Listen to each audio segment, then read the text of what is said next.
My guest today is Mark Pattenden. Mark is currently Shell's Senior Vice President, Chemicals and Products, and he is based in Alberta, Canada. In his role, he has P&L accountability for the following plants: Scotfold Complex, which consists of a bitumen upgrader, oil refinery, chemicals plant, and a carbon capture and storage facility. Scotfold employs almost 2,000 people.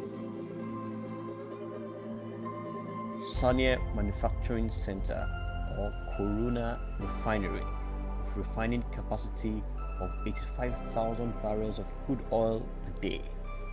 Sarnia employs almost 400 people. Puget Sound Refinery in Washington State, America, with a refining capacity of 145,000 barrels of crude oil per day. Puget employs about 500 people. He leads the most senior asset leadership team in Real Shell, with approximately 50% of the operating exposure in the group. Mark was the director of Qatar Shell and also the immediate past vice president of Qatar Shell GTL, the world's largest GTL plant, between May 2015 and April 2019. Mark was the global vice president for health, safety, security, environment, and sustainable development for manufacturing. For the past 30 years, he has had the pleasure of leading and managing large, complex, and diverse organizations of staff and contractors with bottom line accountability for all aspects of the business.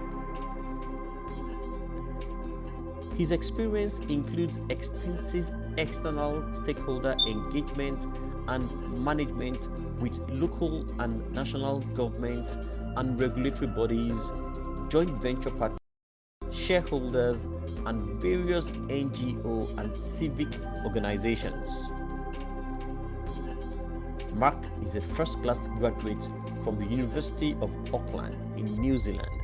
He has an EMBA from IMD Lausanne, the top business school outside of the USA for EMBA programs. He is a registered yoga teacher and recently completed his advanced teacher training certification. He is married, and the marriage is blessed with children.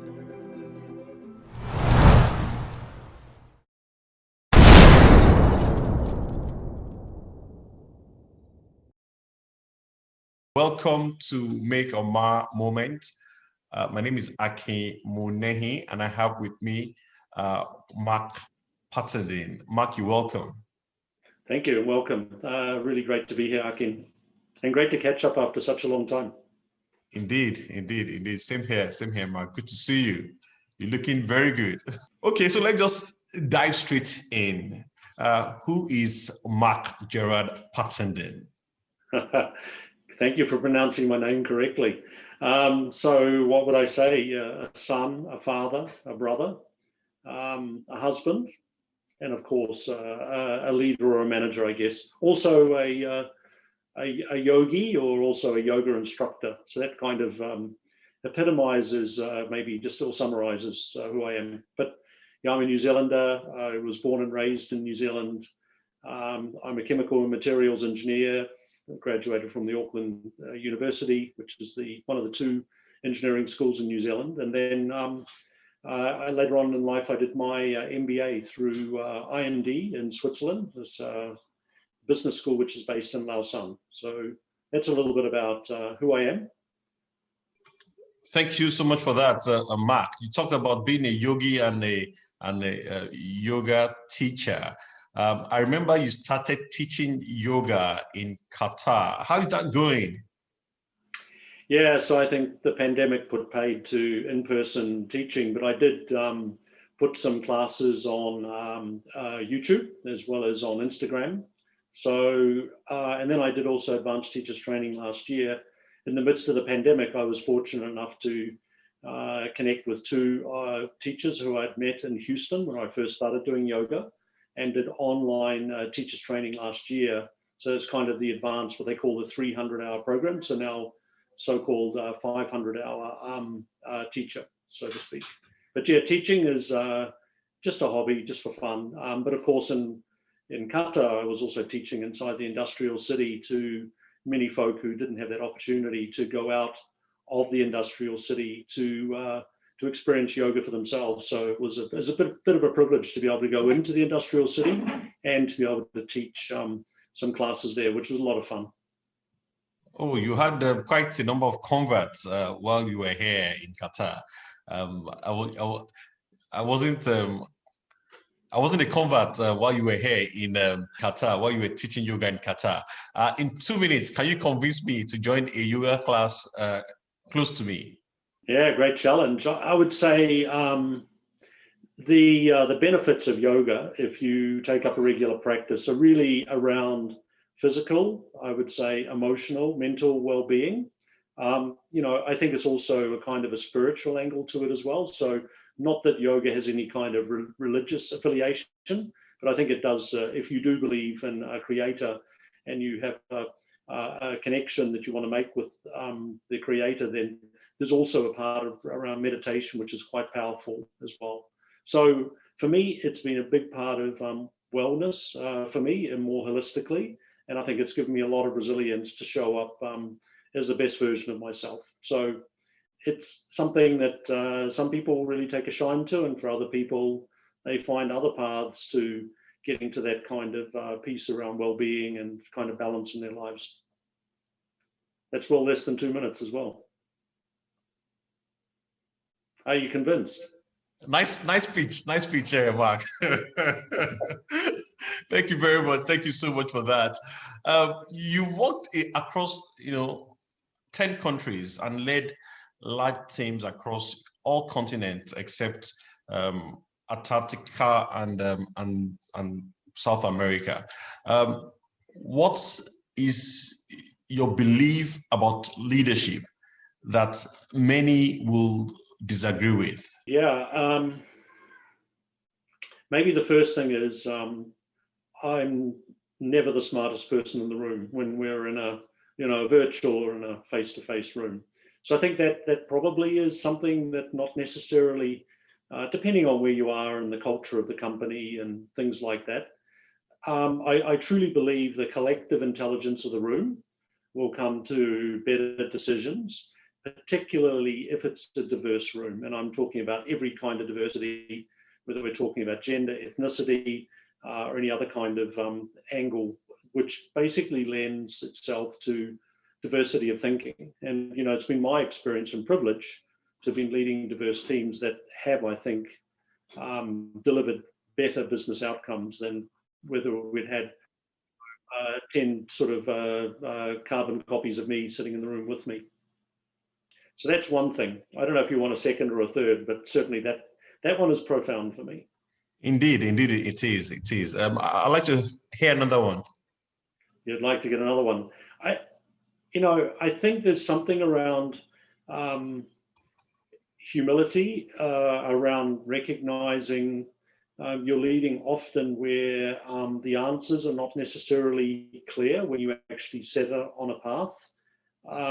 And you're also, with I think what I describe as intent-based leadership, setting up parameters on which you want to deliver something, but you're not sure how the team will deliver it or even how they will deliver it. And I think sometimes getting out of the team's way, making sure that you do set them up for success, the conditions for success, and don't try to predetermine or prescribe the pathway, actually results in a better outcome than you could have done by being, let's call it, more directive at the beginning of whatever task or activity or change you wanted to bring in the part of the business you were leading. So again, some people might think you as a leader, you need to have very tight handrails and clear kind of milestones and all sorts of other things. And I think sometimes ambiguity, recognizing the world we live in, the so-called VUCA world, so volatile, uncertain, complex, and actually leads you down a different path in terms of leading your team. Yeah, you talk about humility and getting out of people's way, while they're executing their jobs, and I do recognize that. I remember, speaking to one of the PUMs when we worked together, and he said, "Oh, Mark knows this plant, like the back of his palm, essentially, but he also steps back as well and ask us questions, to discover, answers or solutions, to see the problems ourselves and to discover it. And I'll tell you a story. On my first day in Qatar, my very first day, right from the airport, fresh from the airport, I think it was a Friday, and I was right there at the apartment. We stayed in the same apartment in Pearl. I was there for some time before moving to a compound. I was at the counter, checking in.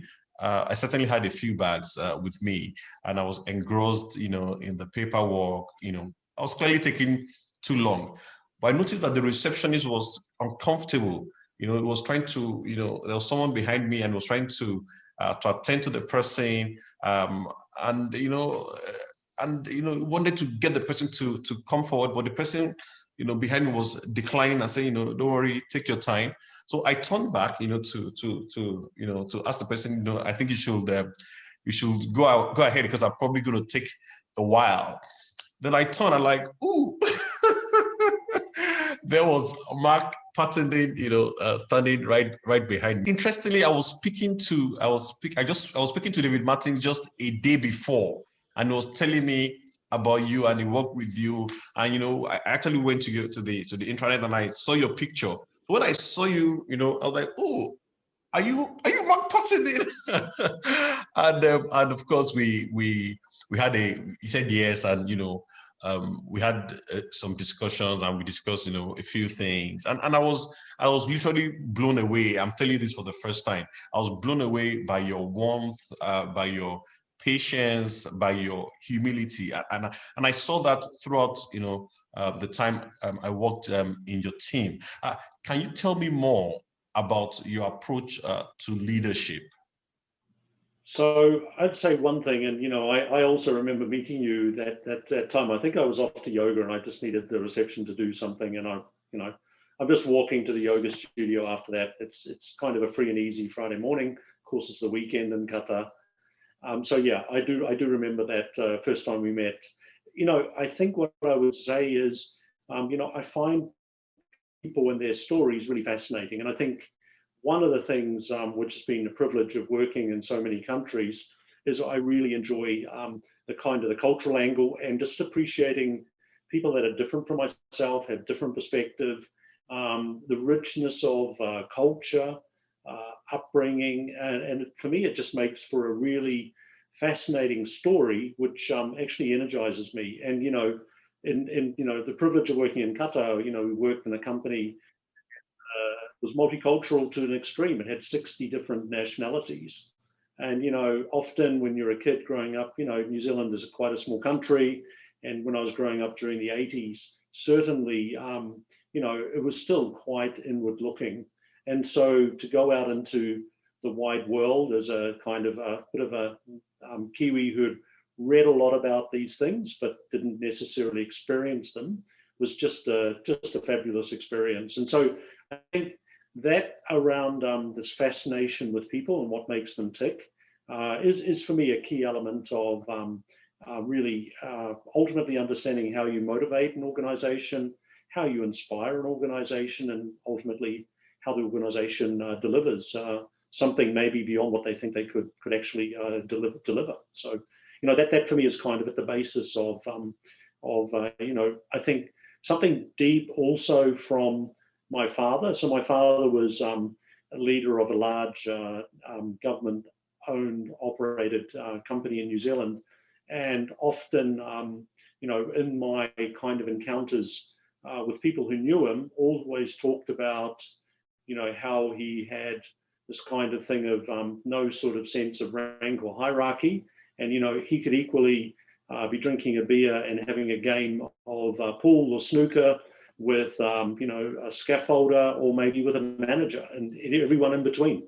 And was more interested in the people and not necessarily in, who he needed to kind of show up for, so to speak. So, I think I've got probably quite a bit of that from my father as well. Yes, Mark, I do recognize that. I do recognize, what you just described. And while we're still on it, while we're still on your leadership, style and leading a large team, running a complex plant or a business requires, you to have a strong leadership team to run it effectively. Leaders hardly have the privilege of selecting their direct reports. When you have such an opportunity, when you have the opportunity of selecting your team, what are the most important things you look out for? Yeah, so the first thing I would say is it's one of the most important investments you make in terms of time to actually select the right people. So never underestimate the quality of your time, because at the end of the day, it's much harder then to sort of sever that relationship once you've brought someone into the organization. So for me, that is kind of an important piece around it. Maybe a couple of other things, and this is not an exhaustive list. Of course, there's the obvious things around, technical and commercial and whatever other kind of competences. There's always a large element of leadership and experience. There's also a little bit around understanding, so what will they get out of this role? It's not just about they're doing the same role they've done, 2 or 3 times before. There's some growth for them in the role that they're going into. And then I think the other part is, how does this all work from a team kind of EDI perspective? So, equity, diversity, inclusiveness. So the diversity angle, and just really understanding the team chemistry, the team fit, which means you're not necessarily going to choose the best person, but maybe the person that meets the minimum requirements for the role, but then really leverages, I think, the team maybe in a different way than perhaps the person that you would say is the ideal candidate. So I think those are maybe some of the criteria. I think the other piece, which is super important, Akin, is you really have to invest a lot of time when you're onboarding leaders into your organization, and investing that time up front so that you can be clear on expectations, help them navigate the organization, remove maybe some barriers or issues that they might encounter in their early days. I've always made a point of trying to upfront, always purposefully invest more time into leaders when they first join me in a leadership team. And then once they've kind of start to fly, then of course, relax it back to, let's call it a more regular cadence of every week or every 2 weeks, or whatever that might look like. Yeah, thank you so much for that, Mark. So you talked about, being intentional about, building a diverse team. So while doing that, how do you manage the unintended consequences of, selecting someone who perhaps is not, the number one person in terms of qualification or competence in a bid to achieve diversity? Yeah, it's a great question. So let's be clear, they've got to have the kind of minimum qualifications and experience and all the rest of it. It's not just a free for all. It's certainly not about meeting quotas. It's making sure that really the person is a good fit. So I think the first piece is you've really got to cast the net wide, so you really get all the credible candidates in front of you. But yes, after recruiting, I have had collateral because of decisions I've made where maybe the belief in the system was this is the best candidate for the role, and I've chosen someone else on the basis of, nearly as good as, but maybe bringing qualities in terms of diversity. And the interesting thing is, many of those times you look at it on it back in 3, 4, 5 years, you see the growth in that individual and the growth in the team, and you see the business outcomes, and you reflect looking back and you say, my God, if I'd gone that other path, maybe we would not have had these outcomes. You start to see other qualities shining through that you never actually see in an interview situation, even reference checking, all the rest of it. So I think there's a kind of an intangible piece to diversity, which you just have to recognize. So yes, a part of it is taking one for the team because there might be collateral. And then the other part is, I think, making sure that there is never a perception in the organization that the person has just been hired for, a quota or, a diversity kind of play. And therefore setting them up for success is really about you standing behind them as a leader and making sure they really are set up for success. And what does that mean? Again, it's making sure, again, that investment up front, going back to the previous question, is really critical. And my experience of taking, you would describe, maybe some people would say you're taking a risk with that person. I think, at the end of the day, all risk is relative, and there's always risk in taking anyone, including sometimes the so-called ideal candidates. And sometimes, even when you think you've got the ideal candidate, sometimes I think you find in sort of time down the road, it's not maybe coming out or ending up as with the great outcomes. And I've had those experiences as well of, choose this person because they've got all the experience, they know what they're doing, they've got plenty of proof points. And then in one case, I had to actually terminate someone literally with a day's notice because of some really unacceptable behaviors. And that, of course, has other unintended consequences which impact significantly on the organization and its ability to deliver. Because obviously, the buck stops with me. I made the wrong choice in hindsight. And that means, business delivery is somehow impacted. On the other hand, by dealing with the issue, you definitely see that the tone that the organization is seeing from me as the leader, whether it's ethics and compliance, whether that's diversity and inclusiveness, or it's any other kind of what I'd call really red line for me around those kind of factors, which are really just all about ultimately, I think the values that I have as a leader and the values that connect me to the company I work for. If those are infringed, then severing that relationship with an individual's got to happen sooner rather than later, for sure. So long-winded answer. My apologies for that, Akin, but I think there's quite a few angles on D&I which sometimes just need to be explored. No, absolutely, Mark. These are authentic answers, authentic responses, because I've seen you do that live. In fact, I've experienced it. I will say, I've experienced you stand up against a leader that abused the office and the privilege, and you didn't mind the delivery, the superb delivery to the business.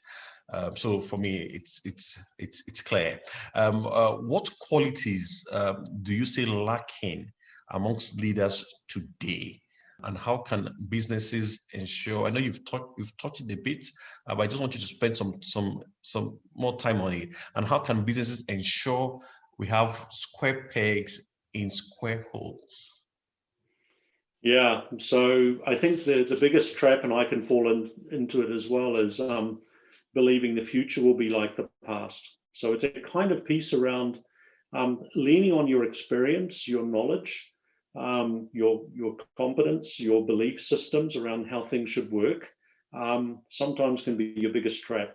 I've actually heard it said on a few leadership courses I've been on that your success at one level can become a career train wreck at the next level of the organization, or a different organization for that matter. So, when I think about leaders and I think about what we're in at the moment, we've just been through, we are still in the middle of a pandemic, which has now been going for around 16 months. Now, will we be out of the pandemic in 2 years? Yes, hopefully. Fingers crossed, and medical science is amazing when you compare that with maybe the Spanish flu from 1919 and how long it took and how many people died in the Spanish flu compared to still what is an awful tragedy worldwide right now. But when we think about disruptive events, no one that was sitting in kind of leadership or business would have anticipated the impacts that this pandemic had had. And at the same time, how it's accelerated maybe some of the kind of disruptions or transitions that we're seeing as a society worldwide. So for me, the two big disruptions, the digital disruption, I think is going to be even more profound than when we look back on maybe the last 20 years. So I still remember growing up, I didn't have a mobile phone. An electronic calculator that you weren't even allowed to use an exam, kind of the sum total of kind of my experience of electronics. And of course, in New Zealand, we had 3 TV channels, there was no internet, et cetera, et cetera. Now you think about it and what you've got inside this marvel called, whether you call it an iPhone or Samsung or any other kind of brand, and the amount of memory, the processing capability compared to what I had when I was first an engineer, and we had mainframes and desktops doing process simulation work for a company I used to work for. I mean, the power of computing and also then the way it's disrupted business is very significant. And, as I think as a leader, understanding what that means for organizations going forward is going to be really, really important because the business models will change. And, one example of that is the pandemic. The pandemic, we thought that business meetings were important face-to-face. We thought that we couldn't get a lot of things done unless we met face-to-face. Somehow virtual meetings were a second best kind of option. And of course that set off, and I remember it for myself, my work-life balance around travel was awful. But yeah, on almost the turn of a dime, to use an expression from the US, the organizations have flipped over to pretty much anyone other than touching the machinery or the steel is working home and online. And we did that within a week or two. And, who'd heard of Zoom 2 years ago? And now here we are talking, you're in Qatar and I'm in Canada. And yet 2 years ago, this wasn't even possible. I look at my children and I look at as digital mavens growing up with mobile phones. And it's just incredible. Even my 4-year-old, how she can navigate her way around to find her videos on YouTube. She knows how to do it. Digital is becoming very intuitive. So, and I think it will only accelerate as we see even more and more opportunity. So that disruption and leaders believing they understand what the answer is, even 2 years or 5 years or even 10 years from now, hard to imagine where this will go. But as a leader, how do we lead through that situation? I think one of the things is you can't lean back on your beliefs, your experience, your kind of mental models, because I think that's just going to be very different. And therefore, the importance of having a diverse team, including millennials, not just Gen Xers or baby boomer. I'm not sure which one I am, but anyway, it's clearly, I'm becoming a bit of a dinosaur in the world of digital, and therefore enabling and empowering those folk to come up with really cool things is going to be really important. The other big disruption, which I think is very clearly front and center for the world, is also the energy transition. Most countries have signed up for the Paris Accord, limiting global warming to 1.5 Celsius.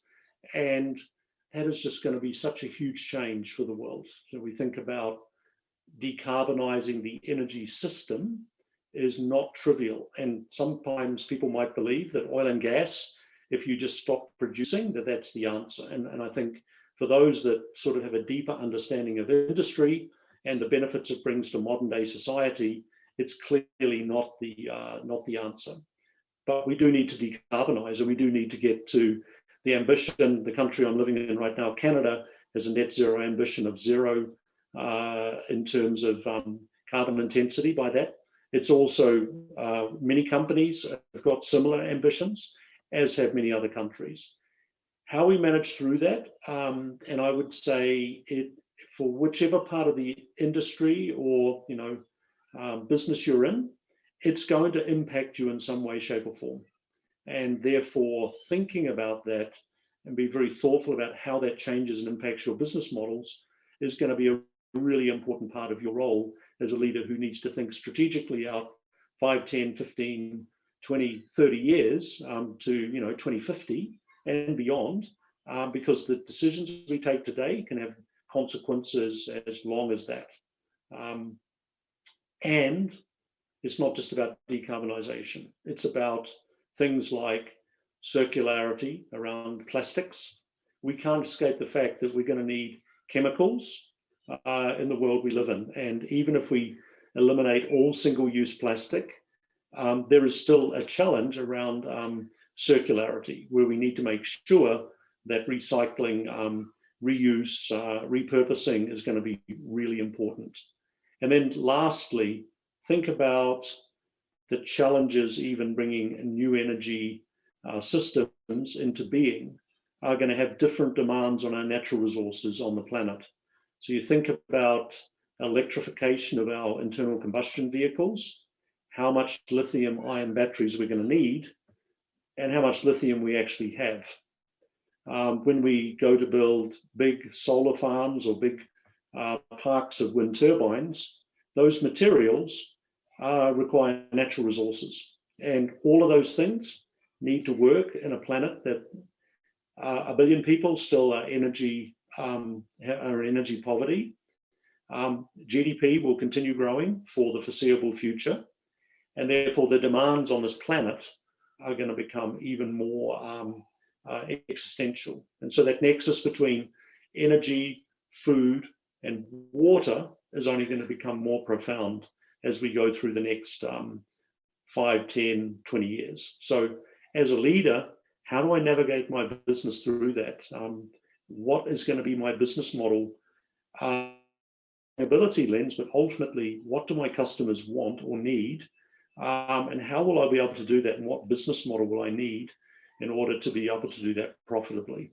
Because at the end of the day, we have to make money, otherwise business will not obviously succeed, and someone else will have a better way of doing it, and ultimately we'll become irrelevant as we go through either of these disruptions, digital or the energy transition.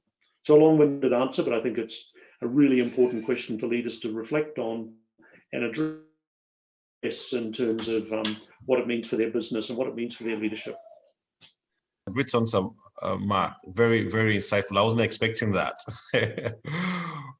and indeed, talking about about how things have changed. I haven't been into my office in 14 months. 14 months. You talked about technology. You talked about globalization. You talked about the millennials. Your generation.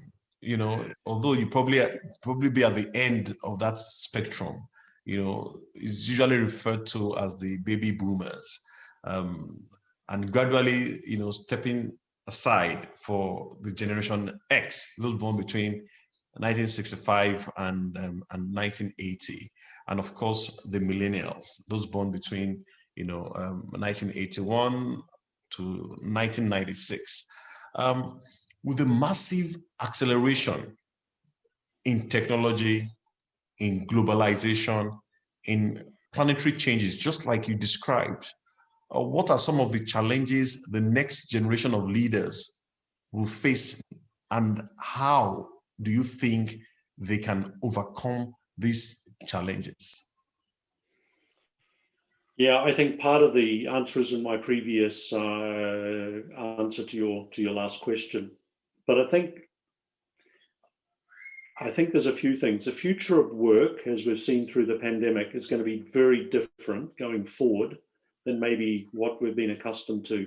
So will people have careers 20, 30, 40 years in one company? I guess that's still possible, but I do not think it will be the norm anymore. I think it will be something where you will pick up portfolios of experience from much shorter stints, and so-called gig working will become, I think, more pervasive when we start to think about what business models look like going forward, and how companies really orchestrate whatever business model they have, and then think about how they resource that with the people they need. And sometimes niche skills are only required for a short period of time, and therefore, using things like gig, short-term contracts is certainly, I think, going to be much more pervasive. So I think for the next generation of leaders, thinking about that, how are you going to build connection to a company when maybe a larger proportion of your workforce is transitory in nature? How do you connect them to the purpose? How do you connect the values of the individuals to that company purpose is going to be way more challenging.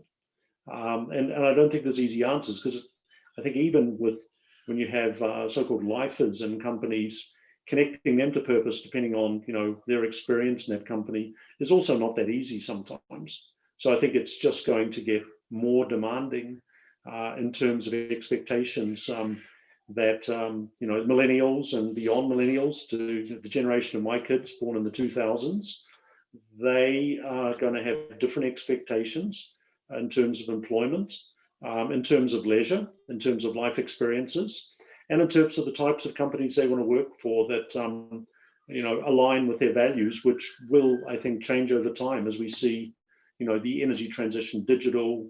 We see still, as I said, 1 billion people across this planet still in energy poverty. We even see that through the rollout of vaccinations for COVID. There is a vaccine poverty in a large part of the developing world. How are we going to handle these types of issues as companies and leaders is going to be really important in terms of attracting, I think, customers that also line up with their values line up with ours. And customers are going to be much more demanding in this space, because the world of social media has exposed us to everything that's going on in this world. As I said a little while previously in this interview, think of me growing up in New Zealand. My main source of news was reading a newspaper, and sometimes the news could be a day, a week old. Now it's kind of minutes. And I think even, interestingly, when you think about companies and leaders, to be in front of the message, sometimes social media will beat you to it, because you're running a global business of some sort. You might just be unlucky to be in the wrong time zone when something breaks, and you wake up to have to deal with an emerging crisis, which last night you went to sleep kind of thinking, oh, things are going pretty well, and you wake up in the morning and you're in the middle of a full-blown crisis because of something that occurred on the other side of the planet that's connected to your business. So the bar is just getting higher. So I don't envy the millennials. I think there's a huge challenge, but on the other hand, I think there's a huge opportunity for those who are prepared to step into that and really look to see how they can thrive and help their people thrive, and how they can help their businesses thrive. Yeah, thanks very much, Mark. I trust the millennials are listening, and I've taken a few points there. And let's go back to the folks that are leading businesses now. You've been accountable for multi-billion-dollar process safety upgrades in refining and chemical manufacturing facilities. You've run multi-billion-dollar plants. From your experience, what advice do you have for someone who is leading a complex production facility, a rig, flow station, FPSO, a gas plant, a chemical plant, manufacturing plant, or leading a business in a complex industry? Yeah, I think there's some sort of baselines around, as a leader, how you inject care into every conversation you have. Thinking about it, because at the end of the day, as a great leader who I used to work for and who as well, and I don't want to mention his name, but talked about people drive performance, and therefore without people, you can have the same assets, you can have similar processes and systems. I think there's some baselines around care for people, understanding what makes them tick. I think there's baseline around your values, connecting to the ethics and compliance of your company, because that is big time something that you'll be judged from, not just from today's performance, but even 10 years down the road, in terms of what things are legal, what things are ethical, but also what things are even wise in terms of the decisions you make today and looking at them 10 years from now and trying to project yourself forward. And you say, what's that got to do with an FPSO or an oil and gas facility? Because I think at the end of the day, those are things that ultimately, those frameworks, those handrails, if you like, mean that you will attract the right type of people that will actually do what you need to do. So when it's 2 o'clock in the morning and I'm not there, I'm sleeping, are my people going to do the right thing? Whether that's, making the right decision, when a customer asks us to do something, legal, ethical wise, or whether there's a problem and we need to shut down to keep people safe, and it's not production taking priority over, these more important values that we need to have as people in the organizations that we lead. So for me, the foundation is really simple. That will attract the right type of people. And then, it ultimately comes down to, I think, setting out clear expectations of what you want them to deliver, whether that's safety, whether that's delivery of whatever the value is to the customers, or every other kind of process that goes into ultimately driving our business bottom lines. Thank you very much, Mark.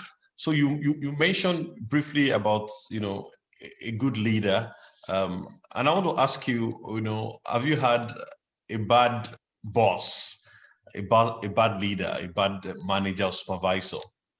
How did you manage him or her? Yeah, so I can confirm, and I think everyone probably had what they would judge to be a bad boss. I think there's kind of, depending on where you are, if you're right in the situation, it might look like that as, bad. It's a bit of a label maybe. But I think there's also a bit of perspective and time between having that experience and just really understanding what you learn from that experience. And that's not just necessarily, what would I do differently as a leader when I was in their position, but also maybe just understanding there's probably two sides to the conversation. And I think in any company, and that's certainly been my experience, if you're doing well with one boss, that's not necessarily the case with the next boss you get. And sometimes that's about expectations. Maybe it's just about, to your point, square peg, round hole. But I think even when you're a square peg in a round hole, you learn something through that experience.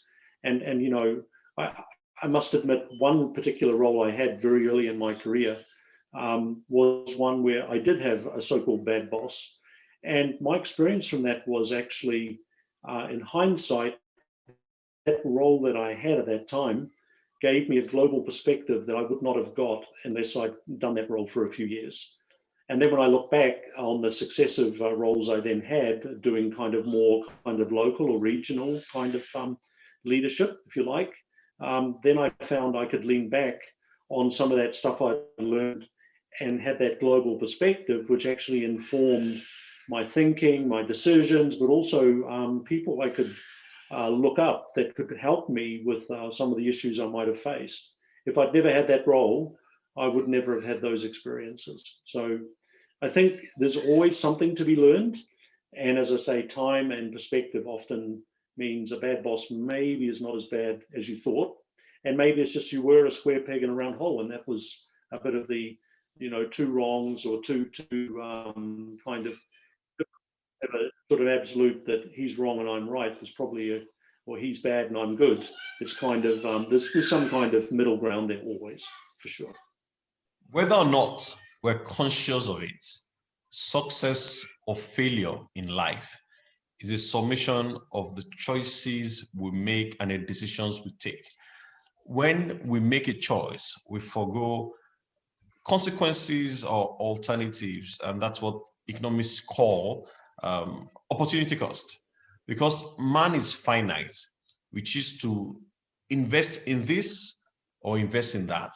We choose to attend this or attend that, push forward or pull back, say yes or say no. Someone said successful people make the right decisions early and manage such decisions daily. Of course, all you need are a few bad decisions to wreck your life. Could you tell me of a time when you had to make a difficult decision, which you knew its outcome has the potential to either make or mar you? It's a great question. And I think to your first point, not making a decision is making a decision. You know, you can talk about paralysis by analysis, or you can talk about recycling decisions or kicking the can down the road. But I think that there are times when you might need to do that, but I would say they're the exception, not the norm. So just, in terms of decision frameworks, my thinking goes to one very specific situation. And you actually know it, and I won't go into it in detail because then it would identify the company that I was working for at the time. But I remember right at the beginning of this episode, which was a crisis for the company, was if I get this wrong, I'm probably going to be fired. So it's got huge consequences. And then, the other thing about it was there was no right answer. You could have analyzed and investigated till the cows come home, is what we say in New Zealand. And yet I think you would not have had a better decision quality by doing that and spending, 6 months doing whatever you needed to do before you came to a decision. So we took a decision, we set some parameters around kind of, let's call them boundary conditions, around safety, around even setting some BHAG expectations around, well, this takes 6 months. Well, no, I want it in 6 weeks. And okay, they didn't deliver 6 weeks, but they didn't deliver 6 months as well, way, way better. And then when we look back, and I look back on that kind of episode, which occurred over about, I think, 9 months, and I look back on what I learned, taking personal risk, giving air cover to the organization to go and do the work they needed to do to solve the issues we had. It was one of those really pivotal moments in my career where I don't have the answers, but I do know what outcome I'm looking for in terms of just the business outcome, but also the kind of parameters around safety and people. And I also know there's a lot of pressure on the organization to deliver. And I need to give you air cover such that you'll have that freedom to do the really hard work you need to do for the next months, and not have a lot of people critiquing, wanting information, or providing steer information or helpful advice. That was my role, to have that on my shoulders as a leader. So I think that was really a pivotal moment where I think probably for the only time in my life where I've been reflecting that I could have been fired for making the wrong call at that point in time. Huge call. And I think it was an early decision, to your point, and with incomplete information, a lot of ambiguity, with the right people, to your point around leadership and having the right people around you, we got through that and we came out the other side even stronger. Yes, indeed, Mark. And, with such decisions, there are no right answers. You only know you're right, after the fact, when the outcome is there staring at you in the face. But I mean, it's great to know that you took the right decision, you made the right decision, and you can have this conversation now. How did you arrive at that decision? I'd say with a very few good people that I trusted and that I needed to, let's say, work on the solution space. And then I think after that, staying the course, believing it was the right decision, despite having doubts along the way. So, it wasn't the emerging issue we had was not kind of, completely understood. And then there were new parts or new aspects to it, which actually made it even more complicated. But we still stayed the course with the original decision. And I must say, there's kind of two angles around it that I just want to say again that needed to be on my shoulders. One was around recognizing when more bad news came out that I needed to provide some air cover for the organization, and also go through a few sleepless nights again, to the point about I could be fired for this decision, or I could be fired because of this event. And making sure that I looked after myself in terms of my personal resilience. So back to the point about yoga, right at the beginning of this discussion, yoga was a huge thing that I leaned on at that time as well, to manage my own personal resilience. Because at the end of the day, it's not about me. It's about ultimately the organization and the business outcome we're looking for. And therefore, getting my ego out of the way and getting my own personal anxieties, not ignoring them, but dealing with them, not kind of projecting them onto the organization, was hugely important in terms of, again, giving that kind of clear space for the organization to do what it does best, which was to deliver ultimately what was the right outcome, which was that original decision. Yes, Mark. Thank you so much for that. Then I recall the stakes were high, but I didn't feel that it was that serious. I mean, that you were under so much pressure.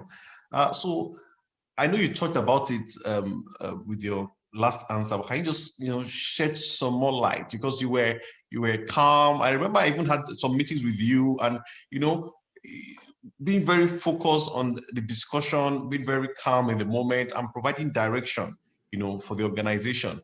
Can you please spend some time on that to share how you were able to build your resilience even during such very challenging period?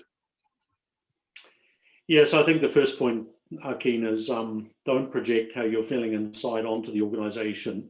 Sometimes it's not going to help anyone, but you still need to be able to have a sounding board or a relief valve or whatever other kind of metaphor you want to use to really make sure you do manage that part of your, you're a human being, you're not a robot, right? And therefore, having that sounding board was super important. And that's obviously people you have very close relationships with that are maybe not directly associated with the problem you're dealing with or the issue you're at hand. And then I think that, going back to the example about personal resilience, what is the thing that takes you away from the work so you can disconnect and really do what you need to do to look after yourself? What is your, there's a book, it's called Hostage at the Table. It's by a professor at IMD, which of course is where I did my MBA. And that book talks about secure bases. And secure bases can be a person, it can be a setting like a house or maybe a location that you particularly enjoy. It can be something you do, like for me, yoga. And, identifying your secure bases and knowing that those things you can lean on, whether it's people or things or ways of disconnecting and staying true to yourself. Not going to say it's easy, but you do need to be very clear in those situations on when you do need to disconnect, when you do need to take time out. You're not, as I say, superhuman. And when you're in a long, prolonged issue like this one, which went on, as I said, for 6 to 9 months, you're running a marathon. So if you expend all your energy in the first week, you're not going to be very much help to anyone after that. During that period of high pressure, how was the home front? Good. I mean, leaning on just the chaos of a home front that had young children, my wife busy with her things, I think was actually quite a relief just to have that distraction. And I think your kids are kind of quite innocent and not really aware of what's going on in maybe the outside world. So it's kind of refreshing to get back and just read a story or go swimming with your kids or do whatever you want to do, what kind of activity in the playground or whatsoever. It's a great way of disconnecting. Just don't bring your mobile phone with you and start messaging your leadership team or looking at your email while your son's climbing on the jungle gym, so to speak. So, those things, you just need to be mindful don't take work with you. Really, truly disconnect. Even if that means leaving your phone at home or switching it off or switching it to silent, I think trying to disconnect means really disconnecting. Thank you so much for that, Mark. Really do appreciate. Let's move on now. In as much as, you know, generally in your career, your right decisions overshadow the errors or misjudgments you made along the way. What decision do you wish you didn't take? I didn't take. That is a tough one. I think it's maybe not that I didn't take early enough. So if I was to replay, my career, I probably would have wanted to have done my MBA earlier than I did it eventually. So it was an executive MBA, because what I found is once I'd done it, the kind of the three angles to it, there's the kind of let's call it the academic piece where you fill in the gaps and the underpinning knowledge of stuff that you had maybe just an awareness or a working knowledge of. You start to fill in a lot of gaps. Not that you're ever going to become a subject matter expert or a skill level, but you certainly, that foundation is really to running a business. I think the second thing is you build an amazing network. In my case, 56 other people from very different industries, from startups to multinationals, and people from all sorts of different backgrounds. So fantastic just to get that perspective of people who had been bankrupt several times as they attempted to establish startup business is just mind-blowing for me, coming from a more stable corporate setting.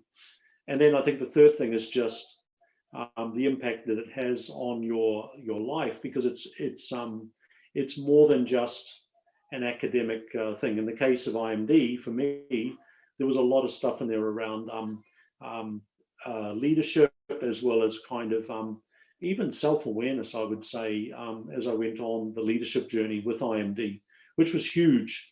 And having that decision, let's say earlier in my career, let's say 5, maybe 10 years earlier, would have been really, really helpful for what sort of unfolded thereafter. So probably, I'd say the only big thing that I'd look back, would have helped to have done that earlier. Now let's flip that. What decision didn't you take, but you wish you did? No, that is a tough one as well. Let me think for a minute. Yeah, I guess there's probably certain points in your career where you have options of what you do next, and maybe it's not a regret, but it's more curious of what would have been my path if I'd chosen to go down that route, to go down this, let's call it this different option, if you like. If you were given some options of what's next when you're in a certain career setting. And it's kind of the thing, not so much of regretting, but more curiosity of how would things have unfolded differently? Would they have been better? Would they have been the same? Would I have had different experiences, different cultural context, made a different group of close colleagues or even close friends? I mean, it's kind of just a bit of an exercise just in reflection on what might have been, but not really so-called regretting the decisions I took, because I see a lot of serendipity in my life as well. And that's, I think, connected to your point about taking decisions and taking them early, and being, that perspective of also the daily piece of it as well. Thank you so much, Mark. It's been such a great conversation. One last question from me before I let you go. What advice will you give someone going into a leadership position for the very first time? Yeah, so you've probably been a subject matter expert. You probably, you could have had a variety of experiences as an individual contributor. And I think the first thing is realize that you are not there to do the work, so to speak, that you were doing previously. You're there to empower the people that are working for you to even probably go beyond what you were capable of. And so the hallmark of a great leader would be understanding their expertise up till now to be that sort of, let's call it super technician or that super subject matter expert, is not your role now. And therefore, understanding what does it take to understand my people, set clear expectations, coach, motivate, develop, performance manage, but also assure, that, the work is being done to a certain standard, if you like, and hopefully inspiring so that they would even go above and beyond that standard. So, the key thing for me is suspend your judgment about what you think it might look like and just be curious, be a learner. And also, I think to one of the earlier remarks I made in this interview, really be curious about your people and find out what makes them tick. Not just on a professional front, but get to know them personally as well and find out a little bit about them, because they'll, I think, ultimately appreciate that kind of personal touch, that care that you have for them. And that, I think, means, in the words of one leader I talked about, is, ultimately they'll take a bullet for you if they had to, because they really appreciate how you lead them and how you, motivate them and how you recognize them as well. So, I think there's a lot of richness in a first-time leadership appointment, and just make sure that you spend that time equipping yourself rather than thinking it should be a certain way, a certain model. I want to follow and be exactly like Akin or Mark. It's more, so what are you going to be individually, and what's going to be the hallmark of your leadership? And you might take things from different people, but at the end of the day, you are you, and establish your own personal brand as a leader. And your people will appreciate it because you're being really authentic and true to yourself, true to your values. And they'll recognize that, if you're pretending to be someone you're not, they'll see through that pretty quickly. Human beings are smart. So yeah, I would say that's just maybe a modicum of advice. Take it or leave it, but I'm hopeful it will help someone out there. Thank you so much, Mark. Thank you for your time. This essentially brings us to the end of the conversation. I hope you found it useful. Before I let you go, I'd like to just, ask if there's anything on your mind, in your heart, you'd like to share with us before we cut this off.